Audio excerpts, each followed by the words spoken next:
Ici, je vais faire juste une petite vidéo pour montrer que l'homme moderne est cadré. L'homme est cadré au travers de certaines règles élémentaires, et parfois des règles complexes, qui sont les règles de loi. Et les règles de loi, bon, on en trouve dans beaucoup de domaines. Par exemple, euh, si on prend la vie civile, les citoyens est régi par, par la loi. Par la loi. C'est sûr, des lois qui ont été votées, enfin, des lois qui sont sorties, je veux dire, au niveau du Parlement, et qu'il faut respecter. Et bon, et quand on entend, on sous-entend loi, ben, il y a différents types de lois. Par exemple, quelqu'un qui ouvre un commerce, mais il est tenu au travers de la loi de, d'une loi comptable. Bon, et à travers ça, il y a ce qu'on appelle le plan comptable minimum normalisé, PCMN, qui décrit les écritures comptables, hein, qui sont des écritures de loi, hein, régies par la loi, des écritures minimales de comptabilité, hein, qui est au travers ce qu'on appelle le plan comptable minimum normalisé. Bon, la personne qui a un commerce doit répondre aux règles minimales de loi qui sont imposées pour faire des écritures commerciales, pour éviter toute fraude et toute dérive commerciale. Toute dérive, je veux dire, de chiffres. Enfin, quand j'appelle chiffre, c'est pas de chiffres mathématiques, hein. Bon, les chiffres, hein, 100 000 est considéré comme un chiffre en comptabilité. Ça n'a rien à voir avec les mathématiques où un chiffre représente un digit. Alors, ici, quand je dis chiffre, on peut parler de chiffre comptable. Oui, ça se dit. Ça se dit parce que, bon, en commerce, les chiffres peuvent être. D'ailleurs, on dit chiffre d'affaires, c'est pas forcément une valeur un ou 2 ou 3 ou 4 ou 5 jusqu'à 9. Non, ça n'a rien à voir. Chiffre, ça peut être un nombre. C'est des nombres qui sont traités au niveau commercial. Chiffre. Voilà, donc ici, j'ai pris un exemple qui était une personne l'une ou l'autre personne qui aurait un commerce, hein, devrait répondre aux lois élémentaires des écritures comptables, qui est le plan comptable minimum, au travers du plan comptable minimum normalisé. Maintenant, si vous installez, vous faites une installation électrique, mais il y a encore là des lois. Il y a encore des lois. On ne peut pas y échapper aux lois, aux règles élémentaires. Et donc là, on a affaire au règlement général des installations électriques, que ce soit au niveau du bâtiment ou au niveau domestique, au niveau, je veux dire, que ce soit des bureaux, des habitations domestiques ou des bureaux ou des hôpitaux, enfin peu importe le type de bâtiment, hein, peu importe que ce soit un grand bâtiment, un petit bâtiment, un garage, une annexe, peu importe. Je veux dire, s'il y a une certaine puissance qui est amenée pour alimenter des machines ou autres, ou peu importe, de l'éclairage, ou tout ce qu'on veut, dès qu'il y a des fils électriques qui vont être utilisés dans un circuit électrique, ça doit faire appel à certaines lois qui sont régies dans un cadre d'arrêté royal, d'arrêtés royaux, hein, dans le cadre d'arrêtés royaux, et ce qu'on appelle, on les retrouve ce qu'on appelle dans le règlement général des installations électriques. Donc vous voyez que quelqu'un qui a un commerce, ben, il est soumis à certaines lois. Celui qui utilise l'électricité, enfin, qui l'utilise, oui, et qui l'utilise, il y a les utilisateurs qui doivent se conformer aux règles générales des installations électriques au travers, bien sûr, d'installateurs électriques. Maintenant, au niveau industriel, hein, tout ce qui est industriel, ben, il y a aussi le règlement général des installations électriques, hein, pour ce qui est moyenne puissance et grosse puissance. Voilà. Donc, vous voyez qu'il y a les lois, il y a les lois du cadre civil du citoyen qui doit respecter les différentes lois. Donc, tout être humain est censé connaître la loi au travers du code pénal. Mais si lui il a un commerce, il doit connaître aussi le plan comptable minimum. Un minimum du plan comptable minimum normalisé, même s'il possède un comptable, si le commerçant possède un comptable qui, je veux dire, va gérer tout ça, mais il doit avoir un minimum d'informations concernant PCMN. Ça, quand il parlera avec son comptable, il saura de quoi il parle. Les RGUE, quelqu'un qui fait une installation chez soi à la maison, il a intérêt à savoir ce qu'il fait. Parce que s'il fait installer n'importe quoi par un installateur, normalement les installateurs sont agréés, ils savent ce qu'ils doivent faire en fonction des besoins du client. Malgré tout, si un client, même s'il n'a pas installé l'installation électrique, qui fait qui chipote à l'électricité en faisant des choses qui ne sont pas réglementaires, ben, il est sous le coup de la loi. Bon, maintenant, quelqu'un qui va travailler, fatalement, il y a toutes ces fameuses lois du travail. Hein, toutes les conventions paritaires, voilà, il y a il y a beaucoup de lois au travers des règlements du travail. Il y a les règlements du travail, je veux dire, en externe, qui sont généraux, et en interne, propres à une société. Une société peut avoir ses propres règlements de travail. Donc, on est tenu face à la loi, je veux dire, externe, ou soit à une loi interne propre à l'entreprise. Vous voyez que la loi, elle est un peu partout.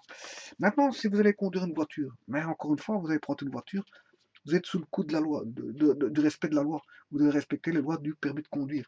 Et donc, le permis de conduire, c'est d'abord les connaissances juridiques pour pouvoir passer un examen et se dire à la société qu'on est apte à conduire et occuper l'espace public des routes, des chemins, des routes, des rues, etc.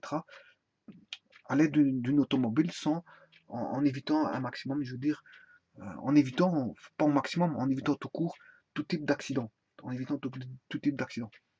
Maintenant, il y a les lois, si vous êtes assuré, ben, il y a les lois des assurances. Encore une fois, hein, les assurances respectent des cadres juridiques. Des cadres juridiques. Donc, vous voyez, ça commence à faire beaucoup. Il y a la loi du citoyen, hein, dans la vie courante, la loi, si vous avez un commerce, le PCMN, la loi des sociétés, hein, si vous avez une société, vous devez respecter les lois propres aux sociétés, soit en personne physique, en personne morale ou peu importe. Si vous faites de l'électricité, vous devez respecter le RGUE. Si vous devez rouler en voiture, moto, etc., vélo, même vélo, attention que c'est même vélo, vous devez connaître le code de la route, un minimum du code de la route si vous êtes à vélo. Hein. Donc il faut, si on parcourt, si on circule la nuit à vélo, ben, le minimum de choses, c'est d'avoir un vélo en bon état avec de l'éclairage. Et si possible, je veux dire, mettre une veste, je veux dire, réfléchissante, hein, pour être vu par les autres automobilistes et ne pas faire n'importe quoi sur le chemin, donc respecter le code de la route. Voilà. Pour éviter tout accident. C'est dans le but d'éviter.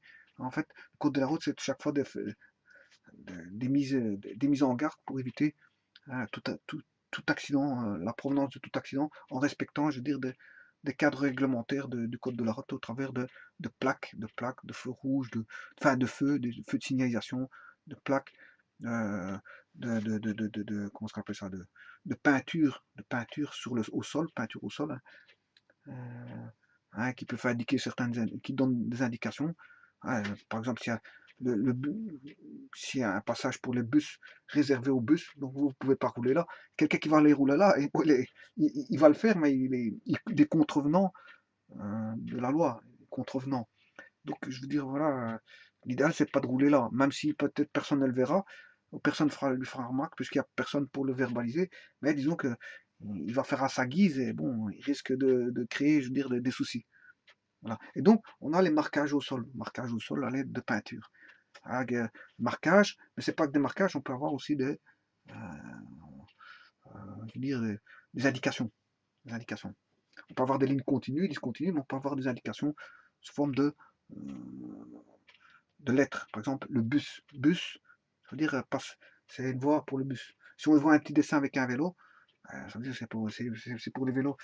Voilà, pour les vélos, etc., etc. Bon, donc vous voyez, ça fait déjà 4-5. J'ai déjà pris 4-5 exemples où le coût de la loi, je veux dire, l'aspect juridique, je veux dire, nous entoure au quotidien. Maintenant, le jour où il arrive les élections, ben, les élections, c'est aussi, on a les lois électorales. Les lois électorales, ben, je veux dire, il y a des pays où on est obligé d'aller voter et le vote, bon, euh, font référence à des lois juridiques propres aux lois électorales. Donc, de nouveau, on est sous le coup de la loi. Et encore une fois, bon, pour être un bon citoyen, ben, il faut respecter toutes ces lois-là que je viens d'expliquer. Maintenant, quelqu'un qui a encore un commerce, il y a aussi les lois fiscales. Les lois fiscales, mais ça c'est pour tout le monde. Tout, tout individu, je veux dire, majeur, hein, je veux dire, qui a un revenu, ben, est censé, je veux dire, déclarer son revenu pour payer, je veux dire, des taxes et impôts en rapport avec ses revenus. Donc, enfin, en rapport, donc, en fonction de ce que les lois juridiques disent, c'est surtout ça. C'est pas en fonction du revenu, parce que bon, on sait faire beaucoup de choses au niveau de la juridiction des lois, au niveau des lois de la fiscalité. Il existe pas mal hein, de possibilités, même si quelqu'un a un gros salaire, il sait déduire, fiscalement déduire. Donc, c'est pas parce qu'il a un gros salaire qu'il va payer beaucoup. Bon, il va essayer de faire en sorte de payer le moins possible, c'est surtout ça. Normalement, les cadres réglementaires, c'est 33%, mais il y a moyen de déduire pas mal de choses et de faire beaucoup de choses au niveau. D'ailleurs, c'est pour ça qu'il existe des fiscalistes, hein, des experts en fiscalité, pour pouvoir orienter, je veux dire, les personnes pour qu'elles évitent justement de payer, je veux dire, euh, des frais qui seraient, je veux dire, qui pourraient paraître, je veux dire, très importants, alors que la personne, bon, a mérité ces frais-là parce qu'elle a travaillé très dur. Bon. Donc il y a moyen de réduire la fiscalité de 33% à moins en faisant intervenir donc les notions de fiscalité au travers d'experts en fiscalité, des fiscalistes, qui vont essayer de réduire la part à payer au niveau des impôts. Et c'est légal, parce que là, les impôts ne sont pas restrictifs et il y a moyen je veux dire, en respectant la loi, bien sûr, en respectant toujours la loi, de payer moins cher, si vous voulez, de payer moins les impôts, si vous voulez, payer moins par rapport à ce qu'on devrait, par des logiques de déduction fiscale. Bon, alors, vous voyez que, en général, hein, déjà, quand on est sous le coup de la loi. Pourquoi? Parce que on est tenu à un nom-prénom. Le nom-prénom, déjà, hein, j'ai jamais vu quelqu'un qui naissait, hein, qu'on lui attribuait pas de nom. Non, on lui donne, il est dans un registre de population civile, hein, avec une date de naissance, un nom, un prénom, et fatalement une adresse, logiquement. Parce que bon, quand on a des personnes, je veux dire, qui sont SDF, c'est un petit peu compliqué de trouver un domicile, enfin une adresse à une personne qui n'a pas de domicile. Donc voilà, donc quand on est déjà sous le coup de la loi, hein. Là, à ce moment-là, on est déjà dans le registre de population civile et ça commence déjà là, donc à la naissance. Et puis par après, on est toujours cadré. Maintenant, si vous allez dans une école ou un centre de formation, ou peu importe, il y a toujours des lois en interne. En interne. Il y a les lois externes, comme j'ai toujours dit, et il y a toujours les lois internes. Bon, les lois externes, c'est les lois, on va dire, étatiques, faites par les arrêtés royaux, voilà, qui sont sortis au niveau voilà, au travers de, comment est-ce qu'on appelle ça, de, il existe toutes des lois qui sont reprises, hein, et ils en sortent tout le temps, hein, les ministres sortent toujours des lois. Ça, ce sont ce que j'appelle les lois externes. Les lois externes. Donc, on a la Constitution avec des lois. Voilà, il y a différents types de lois et des lois, il y a des nouvelles qu'ils en pondent, dire au fur et à mesure. Bon, il y a des lois qui sont obsolètes, on les enlève, mais il y a des nouvelles lois qui interviennent pour répondre à certains besoins, les besoins de la population. Maintenant, il faut savoir que il y a des lois internes. Par exemple, dans une école, ouais, il y a des lois qui sont instaurées par la direction et qui fait en sorte que bon, on doit respecter ça, ça, ça, ça. On doit enlever par exemple son chapeau avant de rentrer en classe. Voilà, enfin, sa casquette, son chapeau, peu importe, son couvre-chef, il faut l'enlever avant de rentrer en classe. Voilà, bon, ça c'est une loi interne. Parce que au niveau externe, on a le droit de porter un chapeau ou, je veux dire, quoi que ce soit. Quoique maintenant, il y a des lois sur le voile. Le voile, bon, on interdit certaines choses. Hein, ça, ce sont des lois plutôt externes qui commencent à interdire. Mais disons qu'en général, bon, un couvre-chef, on ne va pas interdire un couvre-chef. Par exemple, une casquette, on ne va pas interdire une casquette comment est-ce qu'on appelle ça? Dans la rue. Par contre, dans les écoles, couvre-chef, il doit être enlevé avant de rentrer en classe. Il peut être mis, je veux dire, dans la cour, mais voilà. Et ça, c'est ce qu'on appelle une loi interne. Et les lois internes, bon, il en existe pas mal dans pas mal d'environnements, hein, tels que les hospices, tout ce qui est, je veux dire, lieu de vie en société, enfin en groupe, on retrouve des lois de groupe, des lois de groupe. Dans les hospices, il y a des lois de groupe internes. Dans les écoles, il y a des lois de groupe en interne. Dans les centres de formation, il y a des lois de groupe en interne. Dans les entreprises, il y a des lois de groupe en interne. En plus de ça, les lois externes, bon, qu'il faut respecter. Voilà. Voilà. Donc, si je prends par exemple, voilà, dans les entreprises, les sociétés, les hôpitaux, il y a des lois dans les hôpitaux. On ne peut pas faire ce qu'on veut.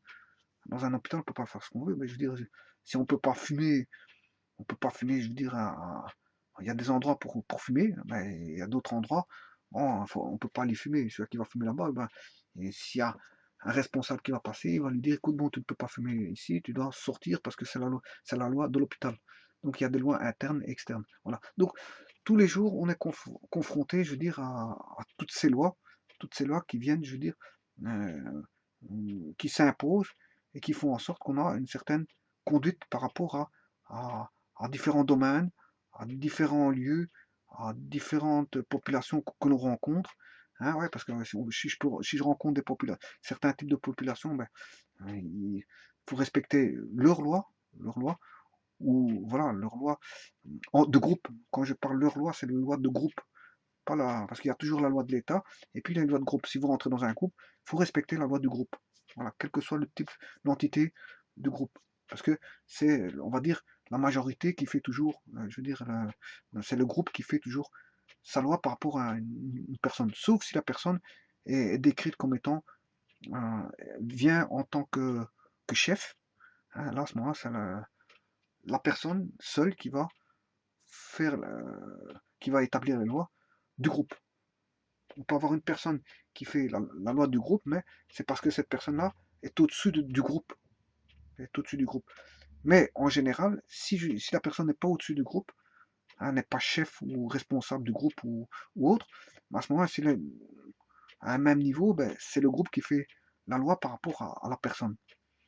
Ça, je parle bien sûr de loi interne, hein, parce que bon, hein, on a beau être seul contre un groupe, si c'est par rapport à une loi externe, c'est-à-dire une loi d'État, souvent c'est la loi d'État qui va dire via les juridictions bien sûr, hein, qui va dire s'il y a des accords, qui est, je veux dire, en son droit ou pas. Ça c'est la loi qui va statuer à travers des tribunaux, etc., pour dire qui va statuer, qui a raison ou pas.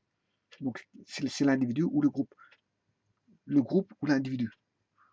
Voilà, ça c'est au travers de lois, et donc par des hommes de loi qui connaissent la loi externe, bien sûr, la loi externe, et qui peuvent répondre à des questions, je veux dire, qui peuvent être, je veux dire, qui ont difficile à trouver, je veux dire, une réponse, alors que la réponse peut être assez simple.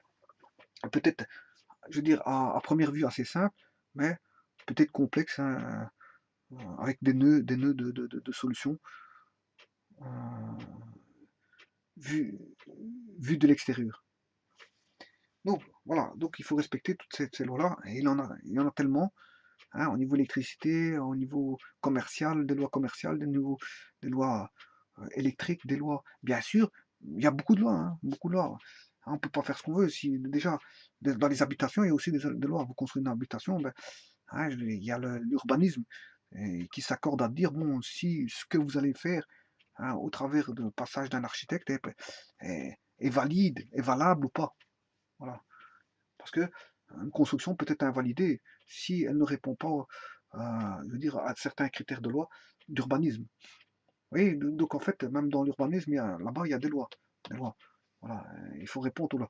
Par exemple, maintenant, dans la construction, il y aura des lois. Des lois de construction. Bon, par exemple, il faudra mettre des isolants, un chauffage, je veux dire, des chauffages bien précis, voilà. On peut pas faire n'importe quoi comme chauffage pour, voilà. Ne pas mettre n'importe quel type de chaudière. Hein. Ça, il faut aller voir les lois, mais les lois, elles sont claires là-dessus. Hein, si on veut mettre une chaudière dans une cave, ben, je veux dire, maintenant, on peut plus faire n'importe quoi, ce qu'on veut. Voilà. Donc ça, il faut passer par euh, Il faut poser les bonnes questions pour savoir si on peut avant de faire quoi que ce soit. Parce qu'après, quand on ne peut pas faire quelque chose, mais il est trop tard, si on est épinglé, ben, en fait, il faudra démonter ou enlever, ou voilà, et si c'est un coût déjà à l'achat, ben, pour démonter, etc., ben, ça aura un coût. Donc c'est un double coût. Donc voilà. Donc avant de faire quelque chose, quoi que ce soit, mais il faut déjà poser les bonnes questions. Est-ce que je peux faire ça? Déjà, dans la construction, il faut toujours poser les bonnes questions. Au travers, bien sûr, l'architecte pourra vous dire quoi, hein, parce que lui, il connaît tout ça, il a fait des études, il connaît déjà les règles de loi, et donc il peut, je veux dire, intervenir déjà et dire, donner les premiers éléments qui pourront dire si on peut ou on peut pas faire certaines constructions. Voilà. Donc en passant par un architecte, lui pourra vous dire quoi. Et donc pas prendre comment est-ce qu'on appelle ça, les initiatives de soi-même et vouloir faire quoi que ce soit comme on veut, parce qu'en fait, il faut toujours poser les questions avant que, avant qu'il ne soit trop tard et qu'on vous dise, ouais, vous ne pouviez pas, il faut démonter, il faut retirer, il faut, voilà. Voilà, donc en fait, le moindre geste qu'on fait, normalement, il faut poser les bonnes questions. Est-ce qu'on peut, est-ce qu'on peut pas, voilà. Et à partir de là, euh, même si on connaît pas on connaît pas, on n'est pas, le citoyen est censé connaître la loi, ben, c'est ce qu'on dit, mais en fait, on connaît pas tout le code pénal, on connaît pas toutes les lois, ça c'est d'office, hein. On n'est pas les gens ne sont pas docteurs en loi, ils ne sont pas, je veux dire, voilà. Donc à ce moment-là, il peut poser des questions et poser les bonnes questions au travers des gens de loi pour savoir si, bon, ce qu'il fait est bon, pas bon, s'il peut faire certaines choses ou pas, voilà. Donc il peut poser des questions et puis quand il a la réponse, ben, il peut faire ce qu'il veut. Par exemple, c'est le cas de la construction. Voilà. Et donc des lois, on est, je veux dire, tous les jours sous le coup de la loi. Donc il faut respecter les lois. Auquel cas, si on se fait épingler, ben, je veux dire, ben voilà, si on est épinglé, ben, faut comment ça s'appelle ça? Acquiescer et voilà.